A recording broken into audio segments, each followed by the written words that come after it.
Hi welcome to MVR logics. లాభ నష్టాల నుండి వన్ ఆఫ్ ద క్వశ్చన్ మనం డిస్కస్ చేస్తున్నామండి.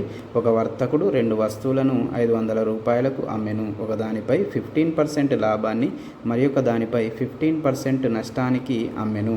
మొత్తం మీద వచ్చే లాభ లేదా నష్ట శాతం ఎంత అని ఇచ్చాడండి. సో ఇలాంటి క్వశ్చన్ ఎగ్జామ్ పాయింట్ ఆఫ్ వ్యూలో వస్తే ఏ విధంగా సాల్వ్ చేయాలో చూద్దాం. అయితే మనకి ఇక్కడ సమానంగా పర్సెంటేజ్ అనేది పెరిగి తగ్గితే మనకి ఫార్ములా ఉందండి. సేమ్ ఇలాంటి టైప్ ఆఫ్ క్వశ్చన్ వస్తే మాత్రమే ఈ ఫార్ములా అనేది అప్లై అవుతుంది. అంటే మనకి ఏంటి అని అంటే సమానంగా పర్సంటేజ్ అనేది పెరిగి మళ్ళీ తగ్గితే మనకి ఫార్ములా ఉంది. అదేంటి అని అంటే z - x²/100 అనేది ఫార్ములా అవుతుంది.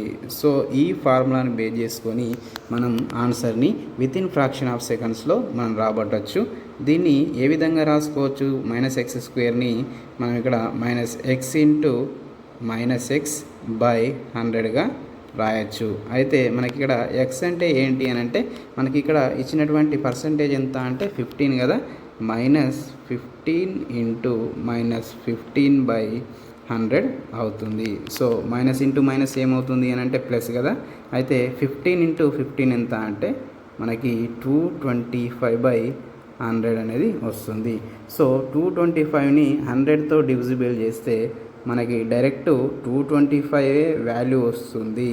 కానీ ఇక్కడ మనకి పాయింట్ అనేది ఎక్కడ వస్తుంది అనేది చాలా వరకు డౌట్. కాబట్టి మనకి ఇక్కడ 10 ఇస్తేనేమో 1 డిజిట్ తర్వాత పాయింట్ పెట్టాలి. ఇక్కడ 100 ఇస్తేనేమో 2 డిజిట్స్. అంటే ఎన్ని జీరోస్ ఉంటే అన్ని డిజిట్స్ తర్వాత మనం పాయింట్స్ పెట్టాలి. అది గుర్తుంచుకోండి. అంటే మనకి ఇక్కడ 2 జీరోస్ ఇచ్చాడు కాబట్టి ఇక్కడ 1 డిజిట్ 2 డిజిట్స్ తర్వాత మనం పాయింట్ పెట్టుకుంటే అదే మనకి ఆన్సర్ అవుతుంది. అంటే 2.25 అనేది ఆన్సర్ అనేది అవుతుంది. Option B is the right answer. మన వీడియోస్ కనుక నచ్చినట్టయితే లైక్, షేర్, సబ్స్క్రైబ్ చేయడం మర్చిపోకండి. ఇలాంటి కంటెంట్ కోసం మన ఛానల్ని తప్పకుండా ఫాలో అవ్వండి. Thank you.